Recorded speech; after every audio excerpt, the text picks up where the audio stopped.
السلام عليكم ورحمة الله وبركاته. طلاب الصف الأول الإعدادي، أهلا وسهلا بيكم. مراجعة سريعة وبسيطة لبعض المعلومات اللي تهمك. أول حاجة احنا عاوزين نعرف المنابع الموسمية لنهر النيل. احنا اتفقنا إن أنا عندي المنابع الموسمية يا أولاد اللي هي هضبة الحبشة، تمام. بس عندي في شوية تفاصيل تخلي بالك منها. رقم واحد، إن أنا عندي نهر الصباط يلتقي بنهر اسمه بحر الجبل. أيوة اسمه كده، النهر اسمه يا أولاد؟ أيوة بحر الجبل، فيعطيه القوة والجريان. ونهر النيل الأزرق برضو يلتقي مع نهر عطبرة. يبقى عندي المنابع الموسمية يا ولاد: هضبة الحبشة، قلنا الصباط يلتقي ببحر الجبل، وعندي النيل الأزرق يلتقي بمين؟ بعطبرة.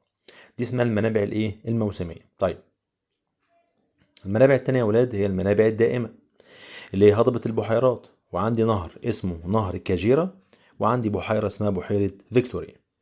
وخلي بالك من حاجة مهمة، ان في بعض الكلمات تخلي بالك منها، ان سد اوين ده موجود في اوغندا، اما خزان سينار فده موجود في النيل الازرق في السودان، وخزان جبل الاولياء برضو فين؟ في السودان. خلي بالك، ودي اسمها مشروعات مصر لعمل تنمية مستدامة لنهر النيل. شكرا ليكم، معلومة كده على السريع خلي بالك منها.